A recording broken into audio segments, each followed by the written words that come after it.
sadarkaa biyyaatti mootummaan riifoormii dinagdee gooroo taasiseen utubaalee dinagdee shanan adda baase keessaa tokko damee turizimiiti. Hojiiwwan gama turizimiitiin hojjetamaa jiru irratti mootummaan xiyyeeffannoo kennee hojjechaa jira. Hojiiwwan gama saniin hojjetaman hojiin akka godina keenyatti hojjetaman akka fakkeenyatti kan fudhachuu dandeenyu Beenuunaa fudhachuu dandeenya. Iddoon sun misoomee carraawwan hojii hedduu uumee jira.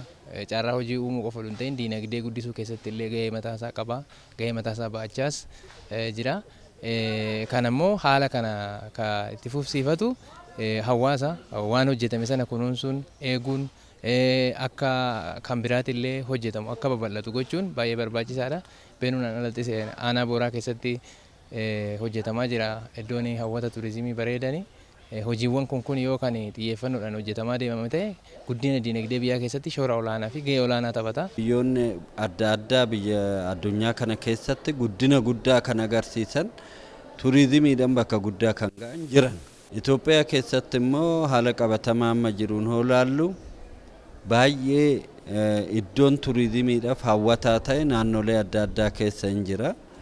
Fakkeenyaaf hoolaalle kan akka Wancii hin jira, naachuraal biyuutii kan qabu baay'ee hojjetamee haala gaariitiin irra jira.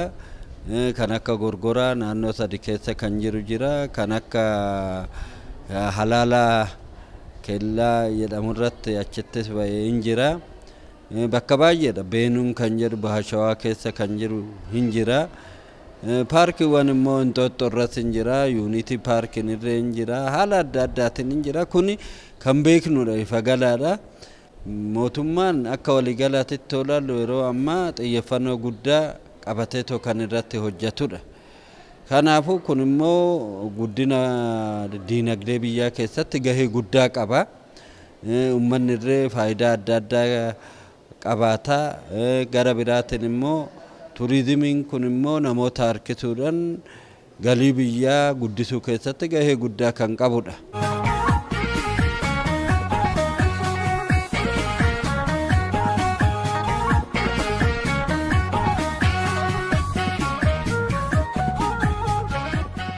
Naannoon Oromiyaas kuufama dilbii qabeenya uumamaa namtolchee aadaa fi seenaa baroota hedduu lakkoofsan baay'ee qabdi. Kanarraa ka'uun mootummaan qabeenya naannichi qabu eeguu fi misoomsuuf xiyyeeffannoo addaa kennee hojjechuun imala badhaadhinaa akka biyyaatti eegalame utubuu keessatti dameen turizimii gahee irraa eegamu akka taphatu taasisaa jira. Qabeenya dilbii uumamaa fi namtolchee hawwata turizimiif oolan kunis sadarkaa addunyaatti dorgomaa ta'uu qabu. Haa ta'u malee qabeenya dilbii kana misoomsuu fi beeksisuun faayidaa dinagdee biyyii fi naannoon argachuu qabu osoo hin argatiin tureera. Kana hubachuun yeroo ammaa kana mootummaan federaalaa fi naannoo Oromiyaa tarsiimoo haala qabatamaa kana jijjiiruu danda'an bocee hojiirra oolchuun dilbiiwwan turizimii miidhaginaa fi guddina pirojektii isaaniitiin sadarkaa idila addunyaatti dorgomaa ta'uu danda'an misoomsuu irratti argama. Turizimiin aara maleessa industirii jedhamee yaamama. Kana jechuun maal jechuudha? Odoo xuraa'aa adda addaa muuviin uummataafis ta'ee hawaasa naannootiif faayidaa guddaa kennaa jechuudha. Kanaan wal qabatee carraa adda addaa hojii dhabeeyyii keenyaaf uumaa jira. Keessattuu hojii dhabeeyyiin yeroo ammaa kana meeshaalee aadaa adda addaa hojjechuudhaan iddoon bashannanaa adda addaa turizimii kun hojjetu kanatti illee hojii bal'aan uumamee dargaggoonni keenya bal'inaa irratti irraa fayyadamaa jiru waan ta'eef ani dinagdee biyyattii tarkaanfachiisuu keessattuu akka biyya Itoophiyaattis ta'e akka naannoo keenyatti turizimiin faayidaa guddaa qaba jedhee nama.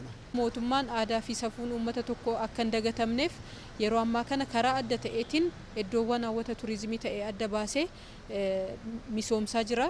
Kanammoo akka uummataattis ta'e akka jiraataa tokkootti yookiin akka hojjetaa tokkootitti gahee nurraa eeggamu bahachuun immoo dirqama. Dameewwan turizimii akkuma godina keenyattuu kaasuun hin danda'ama.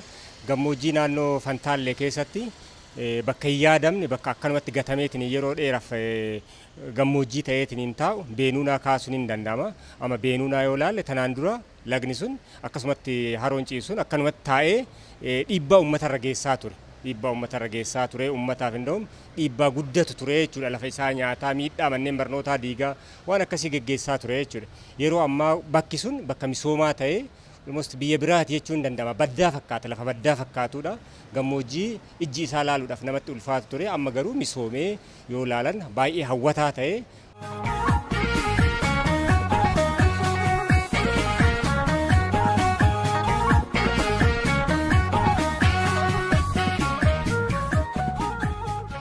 waggoottan muraasa darban hojiiwwan bakka qubannaa turistootaa misoomsuu, eegumsa qabeenya turizimii, eegumsa misooma hambaalee, fayyadamummaa hawaasa naannoo hawwata turistii jiraatanii, tamsaasa odeeffannoo, qorannoo gabaa fi beeksisaa akkasumas qulqullina tajaajilaa irratti hojii xiyyeeffannoon hojjetameen biyyis ta'e naannoo Oromiyaa fi faayidaan damicharraa argamu akka dabalu taasiseera. Hojii hojjetamaa jiru kanaan paarkiin gaarreen Baalee dhamaatii waggoota 20 oliin booda hambaa uumamaa addunyaa ta'ee dhaabbata mootummoota gamtoomanii yuuniskootti galmaa'uu danda'eera. Kana malees dhaabbata mootummoota gamtoomaniitti dhaabbanni turizimii addunyaa waldorgommii geggeesseen ikkoo turizimii leephisi qe'ee turizimii filatamaa addunyaa bara 2023 taasisuun filateera. Misooma koliidarii wajjin wal qabatee tokko kan hawwata turizimii yeroo turistoonni gaafa daawwannaa dhufan erga daawwatanii booda halkan immoo naannanii magaalaa ilaalu barbaadu waan ta'eef misoomni koliidarii kun Jimma Gireesii yookaan immoo seenaa qabdu kan itti deebisee ta'uu isaati. Baay'ina akkuma ilaalaa jirru bakka siinii qabeessaati. Akkuma beekamu Jimma bunaa wajjin wal qabata seenaan isaa jechuudha. Naannoon kun haala kanaan miidhaguu isaan tokko dhangala'insa turistii magaalaa keessa jiruu fi kan biyya alaa haala ho'aa ta'een kan itti dabalaa jiru ta'uu isaati jechuudha. Mootummaan gara oliitirraa xiyyeeffannaan gama turizimiitiin kenname misooma turizimiitii irratti hojiiwwan hojjetamaa jiran, hojiiwwan jijjiirama guddaa gama turizimiitiin gama diinagdee biyyaatiin fidaa jiran dhufaa jiran godina keenya keessatti illee qaqqabee jira. Fakkeenyaaf loojii mandara Beenuunaa kaasuun danda'ama. Kuni kan argamu aanaa Fantaallee magaalaa Matahaaraa keessatti kan argamudha. Loojiin Beenuunaa akka waliigalaatti sadarkaa biyyaatitti muummicha ministeeraatiin xiyyeeffannaan guddaan kennamee fi kan hojjetame ta'uu isaati. Kunis akka waliigalaatti naannoo haroo Wancii wajjin kan wal isa fakkeessuu fi iddoowwan gahumsa turistii jedhamee akka guutuu biyyaatitti kan hojjetamaa ture keessaa isa tokkodha. Qabatamaa godina keenyaatiinis yeroo ammaa kana iddoowwan hawwata turizimii kanaan dura dagataman fakkeenyaaf Hara Basaqaat irratti Beenuunaa yeroo ammaa kana xumuramee tajaajila kennaa kan jiruu fi galii biyya keenyaa guddisaa kan jiruuf dabalataan carraa hojii bal'aas kan uume ta'uu isaati. Inni kan biraa aanaa Booraa keessattis Hara Gafarsaa bakka jedhamu irratti yeroo ammaa kana misoomsaa kan jiruu fi fuulduratti hojii abaa bal'aasaa ofitti hammatee kan tajaajila kennuuf itti deemamaa jirudha.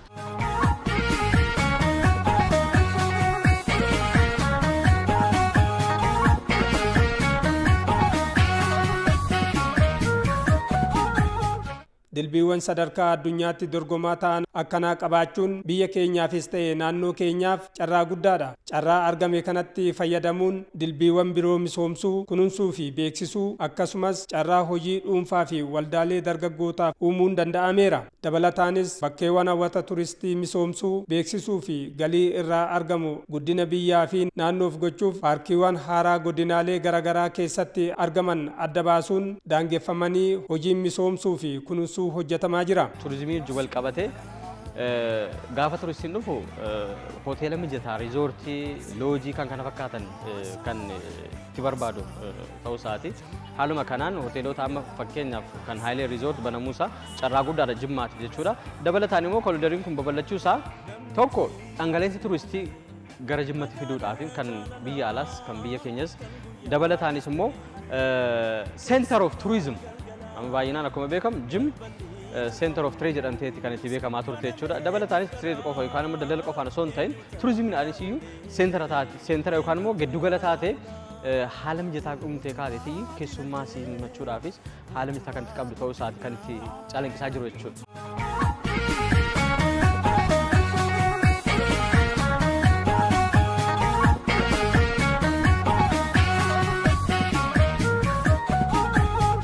dhaabbata gahinsa turistii misoomsu hundeessuun loojiiwwan dullooman haaromsuunii fi haaraa akka ijaaraman haalli mijateera. Buufataalee xiyyaaraa fi daandiiwwan hojii kanaaf barbaachisummaan isaanii guddaa waan ta'eef hojjetamuu irratti argamu. Hojiin gama kanaan hojjetamu qabeenya turizimii uumamaa fi namtolchee jiran hojiirra oolchuun galii guddisuu fi carraa hojii bal'aa uumuun dinagdee naannichaa akka utubuu gochuun cinaatti madaallii uumamaa akka eegamu taasisuu irrattis shoora olaanaa gumaacha.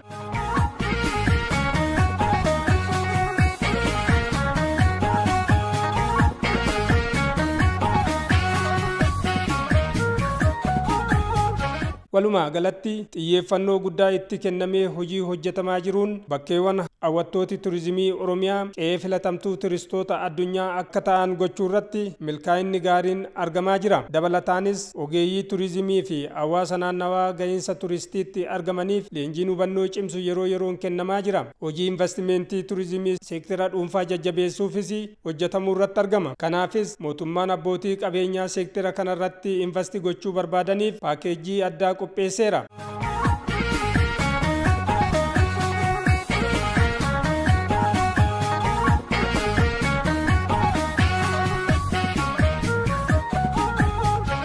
Kabajamtoota daawwattoota keenya qophii miidhagina keenyaa miilanaaf qopheeffadhe asumattan xumuraa qophii itti aanu hanga wal agarrutti nagaatti.